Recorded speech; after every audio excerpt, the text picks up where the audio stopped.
undian pembagian grup di SEA Games untuk cabang sepak bola, karena SEA Games itu akan berlangsung di Thailand pada bulan Desember dari tanggal 9 sampai tanggal 20, ya tepatnya di bulan Desember itu. Dan Indonesia sebagai juara bertahan peraih medali emas di cabang paling bergengsi sepak bola tentunya menjadi sorotan bagi tuan rumah Thailand yang kita kalahkan di final lewat pertarungan yang berdarah-darah saat itu perpanjangan waktu di Kamboja, dan kita bisa menang dengan 5-2. Nah, makanya Thailand sebagai tuan rumah tentunya ingin membalas, ya, membalas dendam. Pasti mereka akan lakukan itu terhadap kita karena mereka benar-benar dipermalukan oleh timnas kita, oleh Marcelino Ferdinand kawan-kawan ketika itu, yang juga dipegang oleh Coach Indra Safri, karena PSSI sudah memutuskan Coach Indra Safri kembali akan menukangi timnas U23 yang sebenarnya ini U22, ya, yang dipakai untuk di SEA Games. Undian sudah berlangsung, kita berada di grup C, 4 tim yang ada di sana, sementara grup A dan grup B masing-masing dihuni oleh 3 tim. Kita berada dengan grup, ya boleh dikatakan cukup mudah buat kita, ya, walaupun tidak boleh anggap enteng, tetap harus fokus karena kita berhadapan dengan ada Singapura, ya, di sana ada Filipina dan juga ada Myanmar.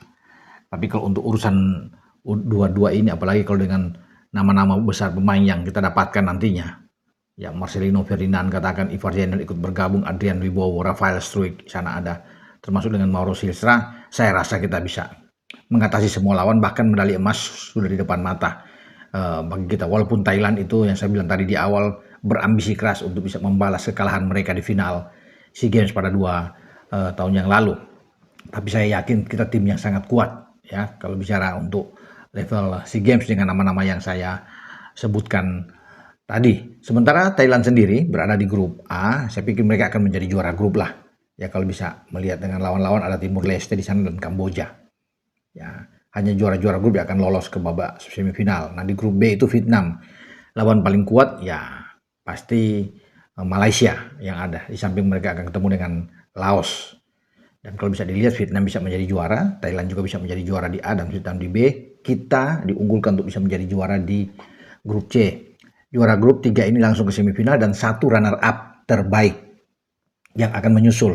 Akan diambil dari A, B, dan C. Peluang ada di C, tapi peringkat keempat mungkin yang terakhir tidak akan dihitung. Ya, untuk ini sehingga akan dihitung dengan peringkat 1 dan 2 untuk semua pertandingan, sehingga ini balance terjadi di antara A, B, C untuk menentukan siapa runner up terbaik yang bisa lolos ke babak semifinal untuk cabang sepak bola di SEA Games. Nah, nama-nama sudah ada 32 nama di TC pertama 10 hari yang lalu, di antara tanggal 3 sampai tanggal 14 Oktober yang lalu, dan sudah menggelar 1 pertandingan uji coba, ya 1 tim maksudnya, dengan 2 kali uji coba melawan India dengan sekali kalah dan sekali imbang. Tapi Indra Safri sebagai pelatih mengatakan bukan soal menang kalah yang akan direbut, tapi progres, ya, proses tim ini untuk menuju ke SEA Games, karena memang belum banyak juga pemain-pemain utama yang dipanggil akan bergabung, terutama pemain-pemain abroad, karena masih diharapkan juga misalnya dengan Ivar ikut bergabung, ya, Adrian Wibowo, Tim Havens, sampai saat ini yang masih bisa menjadi tanda tanya. Karena ini bukan agenda resmi dari FIFA, tentu perlu pendekatan, ya, yang harus dilakukan oleh PSSI selain menyurat ke klub-klub untuk bisa mendapatkan nama-nama ini, karena memang akan bisa berbenturan dengan jadwal-jadwal kompetisi yang mereka akan jalani. Tapi kalau memang pendekatan itu berlangsung dengan baik dari Pak Ketua Umum, saya kira mereka juga akan dilepas untuk perhelatan di SEA Games, ya. Itu tadi yang saya bilang, kalau di depan ada Mauro Silstra, katakan di sini dilepas oleh klubnya Volendam, Ivar juga dilepas oleh Jong Utre, Adrian ada di Los Angeles sana, kita bisa berbuat yang terbaik. Tim Havens juga dengan Top Os atau dengan Dion Marks, ya, antara Emen dan Top Os, ya, dua pemain belakang ini itu bagus. Tim Havens ada di kiri dan Dion Marks. Kalau Dion Marks kan kemarin sudah datang ikut bersama-sama, tinggal kita berharap bahwa Tim Havens yang akan datang. Tapi memang sejauh ini tim belum ada respon, ya, kita akan tunggu saja.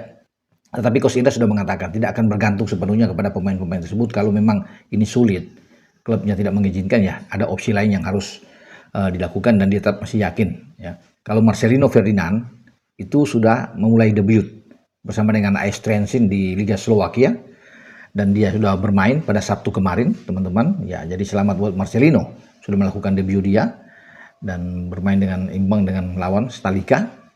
Dan ini bagus buat Marcelino, ada jam bermain yang dibutuhkan oleh setiap pelatih termasuk coach Indra Safri untuk melihat pemain-pemain yang akan dipanggil nantinya. Nah, Marcelino kemarin itu masuk di babak kedua ya kalau nggak salah, bermain dengan AS Trenčín dan cukup oke. Jadi debut dia bersama dengan AS Trenčín. Nah, Marcelino masuk dalam radar untuk bermain kembali di SEA Games karena usianya masih memungkinkan, dengan 21 tahun dia bisa bermain. Nah, tim kita akan bagus karena di dalam negeri sendiri Jens Raven dari Bali United juga dipanggil ikut, tinggal menunggu juga dengan Rafael Struijk yang berada di Dewa United juga ikut dalam bagian berangkat ke SEA Games. Jadi kalau ada Rafael, ada Jens Raven, ada Mauro di depan, wah kita punya 3 striker yang bagus ya, untuk tinggal dipilih oleh Indra Safri siapa yang terbaik untuk bisa dimainkan.